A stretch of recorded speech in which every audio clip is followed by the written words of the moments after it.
एक जंगल में एक हिरन घास खाने के बाद इधर उधर कूद रहा था। वो बड़ा सिरफिरा था। कभी पूरब में दौड़ता, कभी पश्चिम में, कभी उत्तर में जाता और कभी दक्षिण में छलांग लगाता चला जाता। उसे एक खरगोश ने देखा और समझाया। हिरण भैया, जरा संभल कर कूदो, जंगल का इलाका है, कुछ भी हो सकता है। खरगोश भैया, अपनी तो चाल निराली है, अपनी छलांग मतवाली है। इस जंगल का चप्पा चप्पा मेरे कदमों की आहट पहचानता है। तुम समझे कि नहीं समझे? मुझे लगता है तुम ज्यादा ही समझदार हो। तुम्हें अब समझाना मेरी ना समझी होगी। इतना कहकर खरगोश वहां से खिसक गया और हिरण महाराज की उछल कूद जारी ही रही। वो एक बार जोर से दौड़ा और दौड़ता ही चला गया। अचानक सामने पत्तियों के ढेर के पीछे एक गड्ढा आ गया। वो रुकते रुकते फिसल गया और गड्ढे में गिर गया। गड्ढा बड़ा था, इसलिए हिरण ज्यादा डर गया। वो बाहर आने के लिए कूदने लगा, लेकिन आ नहीं पाया। उसके बाद उसने मदद के लिए गुहार लगाना शुरू कर दिया। बचाओ, बचाओ, मैं गड्ढे में गिर गया हूँ, निकल नहीं पा रहा हूँ। निकाल लो भाई, इस गरीब की पुकार सुन लो। उस गड्ढे से कुछ दूरी पर एक बंदर आ रहा था। उसके कानों में आवाज पड़ी तो वो चारों तरफ देखने लगा। उसकी समझ में नहीं आ रहा था कि आवाज आ कहां से रही है। चारों तरफ तो कोई दिखाई नहीं दे रहा, फिर ये आवाज कहाँ से आ रही है? कहीं कोई भूत तो नहीं?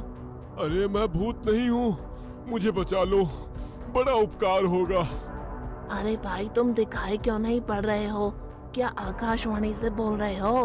अरे मैं गड्ढे के अंदर हूँ, तुम्हें कैसे दिखाई दूंगा?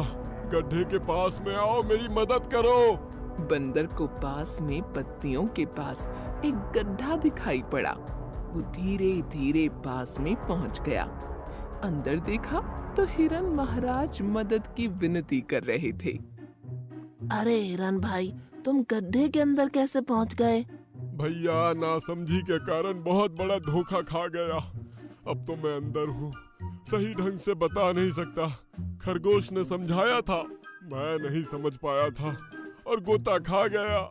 मैं तो तुम्हें निकाल नहीं पाऊंगा। अगर कोशिश करूंगा तो खुद ही गिर जाऊंगा।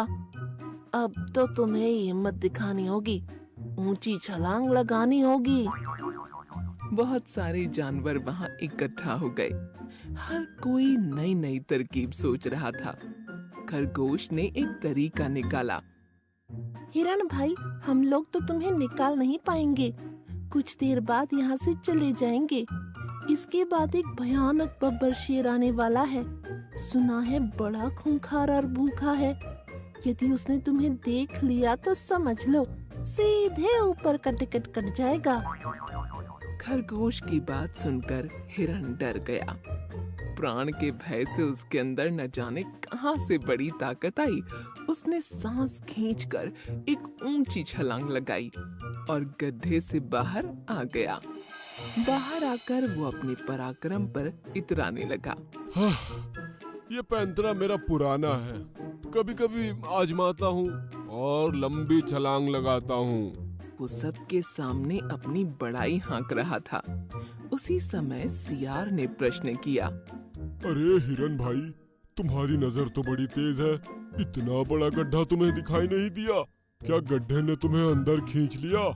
अम्मा यार, सच सच बताओ, तुम गिरे कैसे? सियार के प्रश्न पर हिरण खुश हो गया। सियार भाई, तुमने अच्छा प्रश्न किया है, मेरा दिल जीत लिया है। अब मैं सही जगह पर आ गया हूँ, इसलिए इसका उत्तर बताने में मुझे अधिक आसानी होगी। सभी लोग एक तरफ खड़े हो जाओ, मैं बताता हूँ कि मैं गिरा कैसे। हाँ। हिरण पीछे आया और जोर से दौड़ते हुए उसी गड्ढे में कूद गया। इसी तरह मैं गड्ढे में गिर गया था। उसकी इस हरकत से सभी हैरान रह गए। अरे भोंदू, तुमने ये क्या कर दिया? अपने आप को फिर से गिरा लिया। खरगोश भाई, तुम नहीं समझोगे, ये अपना अंदाज है। अभी फिर से छलांग लगाऊंगा और बाहर निकल आऊंगा। ये कहकर हिरण ने ऊंची छलांग लगाई, लेकिन बाहर नहीं निकल पाया। 2-3 बार उसने कोशिश की, लेकिन सफल नहीं हुआ। ये हिरन दिमाग से पैदल है। भला कोई गड्ढे में फिर से गिरने का प्रयोग करता है। बार बच गया, फिर अपनी ही मूर्खता से फंस गया। अब तो लगता है ये गड्ढे में ही रह जाएगा। नहीं नहीं, मैं गड्ढे में रहा तो शेर मुझे खा जाएगा। मुझे बचा लो यारो। बड़ी देर तक तमाशा चलता रहा। हिरण कूद कूद कर फिर से गड्ढे में फिसलता रहा।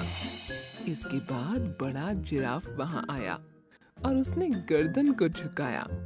फिर इसके बाद हिरण को बाहर निकाल लिया गया।